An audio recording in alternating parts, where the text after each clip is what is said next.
Join Vince and I, and even Dooms Vince, every Wednesday night at 7 Central Time on the Supervillain Network for a brand new episode of the Geekvolution Radio Hour. A full hour of intellectually stimulating discussion, or the next best thing. We're going to jump right in and discuss the new Jessica Jones trailer.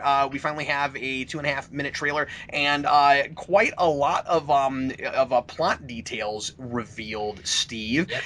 And you being a fan of the Alias series, you probably recognized a whole lot of stuff and noticed a lot of stuff that I wouldn't have picked up on. But I want to start with this. I am very impressed with how well they're advertising this as just a show with an intriguing concept and not a comic book thing.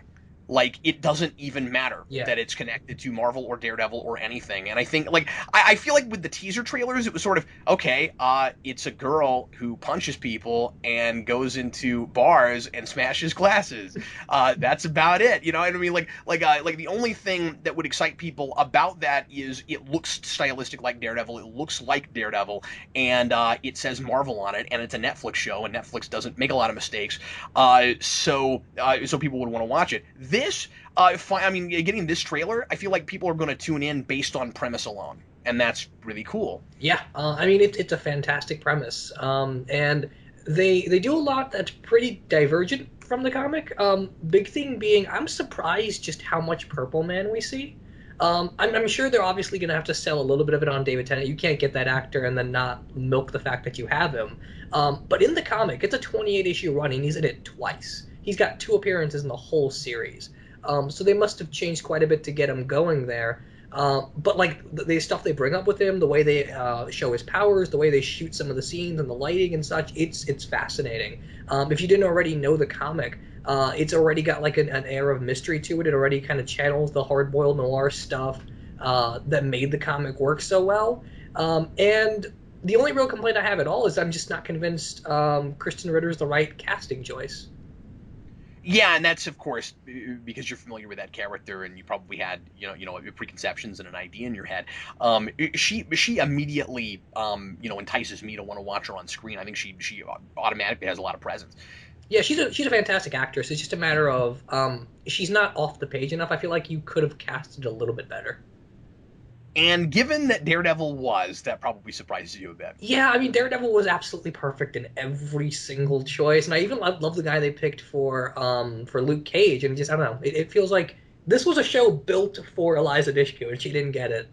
I'm not even sure if she auditioned or anything. That's a really good point. But Dushku also, at this point, might be older than they wanted to cast. Probably, although she is an older character, too. I guess they probably changed that. Like, she's in her 30s or 40s at least. But you want to cast these things young a lot of the time so that there's longevity. Yeah, no, that's totally fair. I'm sure Kristen Ritter will do a fantastic job. It's just a matter of I could have seen Dushku in the role a little bit more. You see, now that you say that, I mean, I would have been really excited about that, especially because Dushku never got the really cool kick-ass series you always wanted to see her get the star in, right? Yeah. Like, I liked things about Dollhouse. I felt like her character could have been played kind of by anybody until it really got going later on. But I always, there was supposed to be a Faith show, and I always wanted to see that because she's probably my favorite Buffy character. Yeah, she's fantastic in that. If you look at some of the concept art by David Mack, and I forget who the main artist on that book is, they based quite a bit of the models on her from that show. The back cover of the omnibus is basically just a screenshot of Faith from one of her introductory episodes. Oh yeah, sure. Did you ever see True Calling? I didn't. I didn't either. I've never bothered with it. It was a short-lived show. I know nothing about it except it's Dushku and the title. Oh yeah, I heard of it. I didn't hear great things or anything, so I never checked it out. Yeah, I never heard anything but indifference. Getting back to Jessica Jones, I am also a little bit surprised that they're not selling it more on Tenet. Like, that's, in a way, kind of ballsy, really, that, like, you see his face for, like, 1 second. Like, Brandon caught that it was Tenet, but even didn't believe it was Tenet. He was like, oh, it looks like Tenet. I'm like, that's because it's Tenet. That's absolutely right. And I was trying to figure out who this voice was, and then a split second of Tenet showed up on the screen. I'm like, David Tennant, what? Yeah. Like, this I knew nothing of this, never heard of this character before, nothing about this property, and I'm just like, I think I'm gonna have to see this. What I think is kind of sad is that Tenet is going to be like the big bad, this really scary guy who's clearly going to get all kinds of really fun, creepy, menacing stuff to do, and then Eccleston got to play a character that should have been that and wasn't. So sad. Yeah. Eccleston was in Thor: The Dark World. He played Malekith. Malekith is one of the greatest Thor villains that there is, and and once again, as seems to happen a lot, he's the Doctor that got shafted. Crazy. Like I wonder if this is gonna become a thing with Marvel, where we're gonna just keep going to doctors for big villains in Marvel properties. We're like, who's Matt Smith gonna play? When he's finished, who's Capaldi? I can see Capaldi playing somebody. Like, I can see Capaldi doing like a very different sort of Vulture or something. Like give Capaldi one of the older Spider-Man villains. Yeah, you could totally do that. If they didn't already have Obadiah Stane, he would have been perfectly off the page for that role.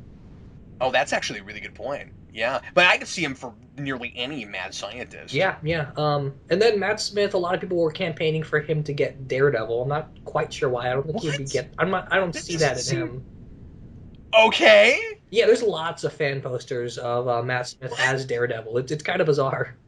Can you think? I don't even remotely. I mean, like the there's times where fans will all come together and be like, this character needs to be played by this actor, and I sometimes can see it. Like, before Dark Knight Rises was even announced, and everybody wanted Johnny Depp as the Riddler. Yeah, okay, sure, but Matt Smith is Daredevil. I don't know. I don't get it.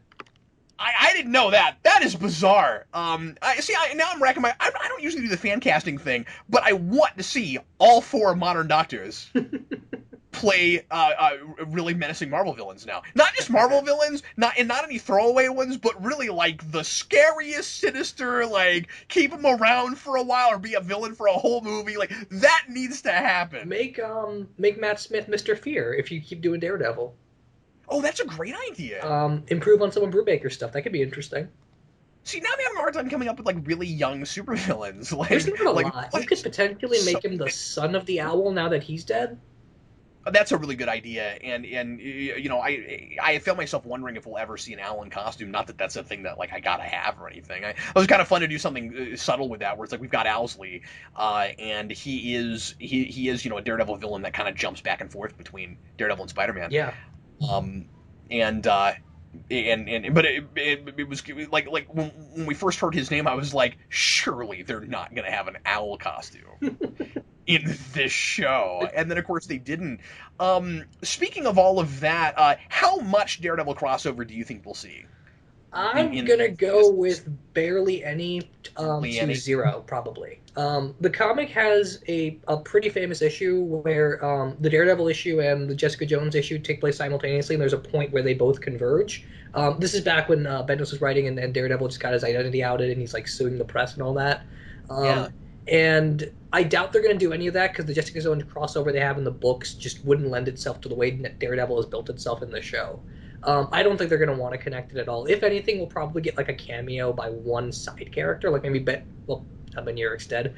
Not Ben Urich, because he's a big thing in the comics. I guess you could probably see like name drops of companies and stuff we saw in Daredevil, but that's probably about it.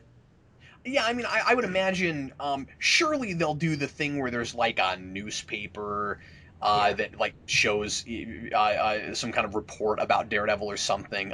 But I mean, it being the next street level thing, you've got to at least reference it in a couple places. And I get the feeling that it's going to be probably as smartly written as Daredevil was, and try to really cement itself in the Marvel universe in some way. So I figure just like Daredevil was like a backdoor spinoff from Avengers, surely they'll find some way to make this like a backdoor spinoff from Daredevil. Have they gone into any detail as to the timeline for these shows? Like, is this No. during Daredevil? Is this post Age of Ultron? I think it would be really interesting if it was during it. I don't think that they've got to have them in real time like they have, the movies and even the Shield TV show. Given that it's a 13 episode drop all at once, so it has to take place over an amount of time. Although I don't know how long Daredevil takes. It does watch like one of those shows where it's a 13-hour movie and maybe it takes a week or two. Daredevil, I always felt like took at least like Is it longer than like that? 2-3 weeks to tell. I Yeah. don't know. I guess it doesn't matter that much because this is going to be such a small chasm of the Marvel Cinematic Universe right now that it doesn't matter if it ties into the movies. It's just Like out of that. curiosity of like Daredevil shaped things for Hell's Kitchen. If this is around the same area, if it's not set before, then some of the repercussions could potentially have to be mentioned.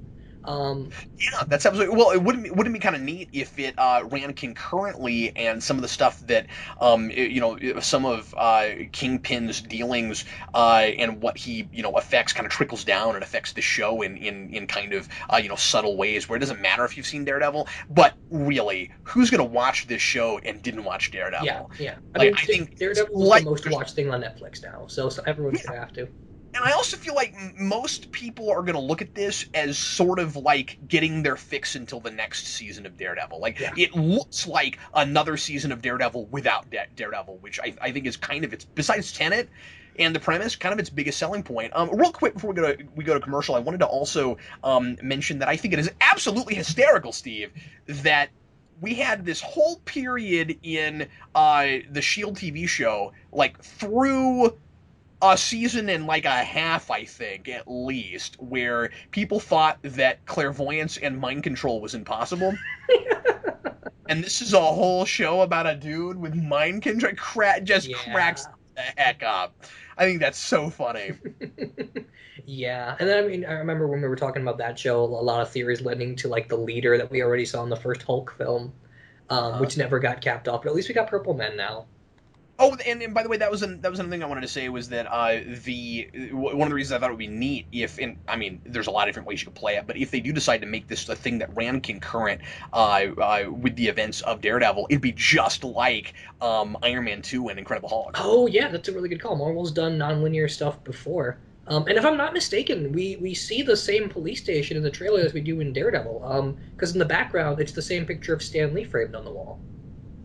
I think it'd be really neat if there was like one minor character that was kind of shared between some of these shows. Yeah, like there's that police officer that Matt and Foggy always go to get information. They have the running joke about his mother and smoking. I guess he would probably be the best character used for that. He's also the guy that makes the Ben Affleck reference, I think. I bet you money somebody like that we'll see show up somewhere. I mean, I could see it being that guy. I could see it being a priest. I mean, there's all kinds of. Yeah, that priest character would be perfect for this, actually. Well, Steve and Brandon, we're gonna go. Sorry, Brandon, we're just talking about a thing you don't know a lot about yet. Oh, that's all right. I'm interested to see it, though. I may be one of those people who watch it without having seen Daredevil. I'm gonna make you watch Daredevil. Oh, you gotta watch Daredevil. Because once you start, you won't be able to put it down. It's the best first season of anything ever. The Pringles of TV. It is the super violent Pringles of TV. It's more like if Pringles was a train wreck, really. Anyway, once you start, the violence doesn't. The stop. violence that's exactly right. Oh, just wait, Steve, just wait till he gets to the car door. Oh boy. Just wait till the car door.